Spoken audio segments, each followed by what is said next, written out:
Hi students, welcome in the online classes of DAV school. As you know, in the class 8th, we are on 10th chapter, refraction and the dispersion of light. Today we discuss about the rainbow. In the previous lecture, we discussed about prism के द्वारा हमने 7 colours को describe किया था, किस तरह से एक वाइट लाइट से प्रिज्म की हेल्प से 7 कलर्स हम दिखा सकते हैं। तो यही फंडा अपना रेनबो के लिए लगता है। Rainbow A nature effect of dispersion का नेचर के अंदर जो इफ़ेक्ट पड़ता है। देखिए, पहली बात तो रेनबो कब होता है? आफ्टर द रेन होता है, बारिश के बाद। Most of us have had a chance of observing a rainbow. We marvel at its beauty and enjoy watching it. When do we observe a rainbow? We get a rainbow if the suns come out or shines after the rainfall. जब भी बारिश होती है, rainfall के बाद सूर्य निकलता है, the drops of water suspend in the air then disperse the sunlight in much the same way as the glass prism did in Newton's experiment. जिस तरह से हमने प्रिज्म के एक्सपेरिमेंट में पढ़ा था, जो ड्रॉप ऑफ वाटर्स हैं, पानी की जो बूंदें हैं, सस्पेंडेड इन द एयर में अगर वो सस्पेंड होती हैं तो वो क्या करती हैं? लाइट, जो सनलाइट को डिस्पर्स करती हैं। जिस तरह से ग्लास प्रिज्म में जो न्यूटन्स एक्सपेरिमेंट हमने किया था, उसमें ग्लास प्रिज्म में जिस प्रकार से लाइट डिस्पर्स हुई थी, उसी वजह से रेनबो होता है। Rainbow is the natural phenomena associated with the dispersion of sunlight. Sunlight के डिस्पर्सन के कारण रेनबो बनता है। Okay, clear? Now our next topic is lenses. अब हम लेंसेज के बारे में पढ़ेंगे। बहुत सारे बच्चों की नज़र कमज़ोर होती है, आपने लेंसेज को बहुत देखा होगा। Lenses are of two type based on glass slab and the prism. ये भी किसकी हेल्प से बनता है? ग्लास स्लैब और प्रिज्म की हेल्प से। The lenses that are used very often for studying and using the effect of refraction. किस चीज़ की हेल्प से? इफेक्ट ऑफ रिफ्रैक्शन पे काम ये करते हैं। A lens is portion of a transparent refracting medium bounded by the two surfaces. तो लेंस की डेफिनेशन क्या बनेगी? Lens is the portion of a transparent refracting medium bounded by two surfaces. दो सरफेसेस के अंदर बाउंड होता है एक transparent refracting medium, is called a lens. When both or one of these surfaces are spherical, जब या तो दोनों या एक सफेरिकल होती है, सफ़ियर की टाइप में होती है, lens is known as spherical lens. उसे क्या कहा जाता है? सफेरिकल लेंस कहा जाता है। Spherical lenses are of two type, convex and concave. Convex or converging lenses, concave and diverging.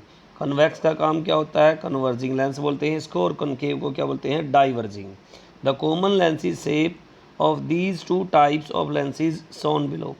इनकी टाइप्स जो है वो नीचे दिखा रखी है। जैसे देखिए, लेंसेज कन्वर्जिंग लेंसेज जो हैं, कन्वर्जिंग को हमने कन्वेक्स बोला था और डाइवर्जिंग को क्या बोला था? कनकेव लेंसेज बोला था। ये फर्स्ट फिगर के अंदर जो है डाइवर्जिंग लेंसेज आपके पास हैं, डबल कन्वेक्स है दोनों तरफ से, जो स्फेरिकल है वो, ठीक है। प्लेनो कन्वेक्स है, एक साइड से प्लेन है, देखिए ये वाला हिस्सा जो है इसका प्लेन है, और जबकि ये क्या है? ये सफेरिकल है। ऐसे ही कन्वर्जिंग मैनिसियस है, ये दोनों तरफ से क्या है? इधर से भी स्फेरिकल है और इधर से भी स्फेरिकल है। इसी टाइप में डाइवर्जिंग लेंसेज हैं, डबल कनकेव है, प्लेनो कनकेव है, देखिए इधर से प्लेन है, इधर से ये कनकेव है, और इधर से डाइवर्जिंग मैनिसियस है। ये देखिए इस तरह से, these are the shapes of the both type of the lenses. Next, definition of some lenses related terms.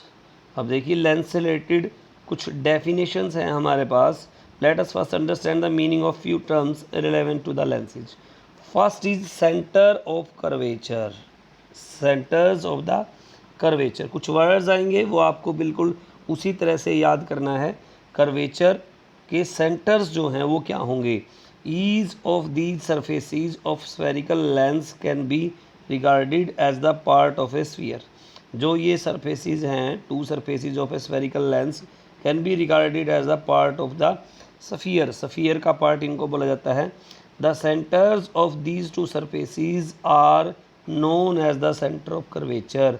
जो इनके सेंटर्स हैं दोनों स्फेरिकल शेप्स के, तो वो उनको क्या कहा जाता है, centre of the curvature of to surfaces of the lens. तो क्लियर हुआ. जो स्फेरिकल सरफेसेस हैं उनके जो सेंटर्स होंगे उनको बोलेंगे centre of the curvature. Clear. Now in next,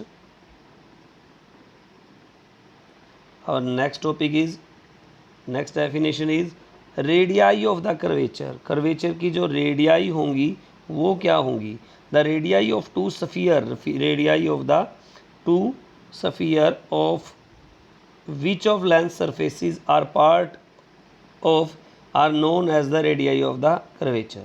तो दोनों सरफेसेस की जो रेडियाई होंगी, जो लेंसेज की सरफेसेस के पार्ट हैं, are known as the radii of the curvature of the two surfaces of the lens. देखिए ये है दोनों तरह से. अब हमको इनको पूरा सफ़ियर बनाकर दिखाया है. एक ये वाला हो गया, एक ये वाला हो गया. इनकी रेडियाई हैं R1 और R2. इसी तरह से ये उल्टा है, इसका सफ़ियर ये हो गया, ये स्फीयर हो गया. That these are the radii of the curvature. ये बीच में जो डॉटेड लाइन है ये आपको दी गई है प्रिंसिपल एक्सिस. जिस एक्सिस पे हम ले रहे हैं this is the principal axis. Next principal axis, अभी मैंने दिखाई आपको क्या है principal axis. The line joining of the centre of curvature of the two surfaces. Line joining the center of the curvature of the two surfaces of a lens is known as the principal axis. जो line इनको join करवा रही है दोनों की centre को, वो क्या कहलाती है, प्रिंसिपल एक्सिस. अब आगे है हमारा optical centre. The optical centre of the lens of a the optical centre of a lens is the special point on the principal axis.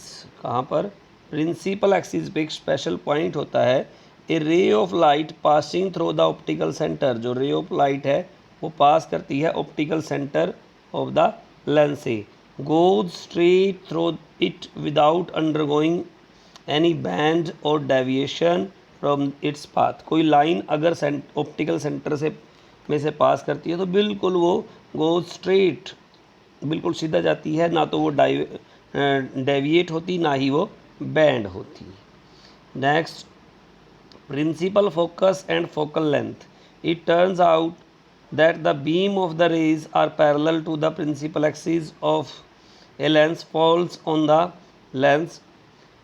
All such rays either all converging to the point of the principal axis or appear to diverge from a point on its principal axis. We call the point as the second principal focus. इसको हम second principal focus कहा जाता है. second point होता है ये. focal length भी बोलते हैं इसको.